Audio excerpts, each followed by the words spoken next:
brillante, Stella Belmondo a très tôt appris à parler plusieurs langues, s'est passionnée pour la littérature, puis l'histoire contemporaine.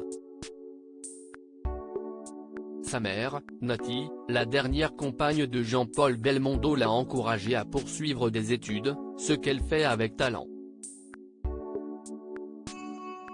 Bac en poche, la jeune femme a décidé de quitter la France pour Londres, afin de continuer son cursus.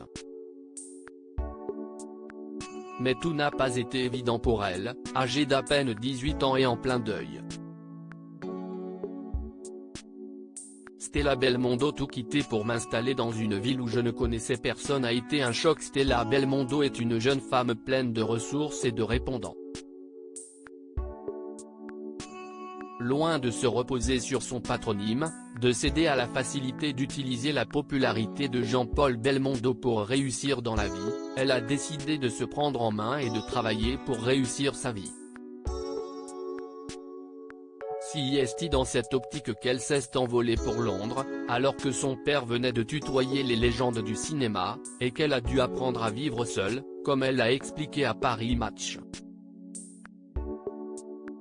Tout quitter pour m'installer dans une ville où je ne connaissais personne, étudier dans une immense université a été un choc, a expliqué la jeune femme. Il a fallu que j'apprenne l'autonomie, faire les courses, la cuisine, ce qui est formidable en soi, mais c'est arrivé au moment même où je perdais mon père. Cela a été très dur.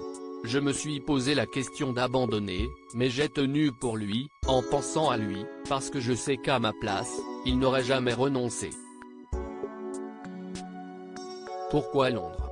En raison de son cursus scolaire, et à ses aptitudes qui lui permettent de suivre un double cursus, tout en anglais. J'ai passé toute ma scolarité, de la moyenne section de maternelle jusqu'au bac, dans une école privée bilingue. Je parle anglais couramment, détaille-t-elle. J'ai également appris l'italien et le chinois.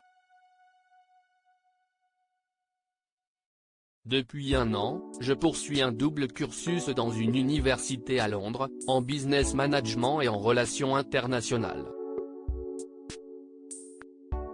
Bien sûr, le cinéma et le théâtre, les professions artistiques en général ne la laissent pas indifférente, mais il semble qu'elle veuille d'abord avoir son propre bagage, et de voir ensuite quelles opportunités s'offriront à elle. Il y a tant d'incertitudes, et ce n'est pas parce que vous portez un nom connu qu'elle s'efface, a-t-elle relativisé. Je vais donc aller jusqu'au bout de mes études.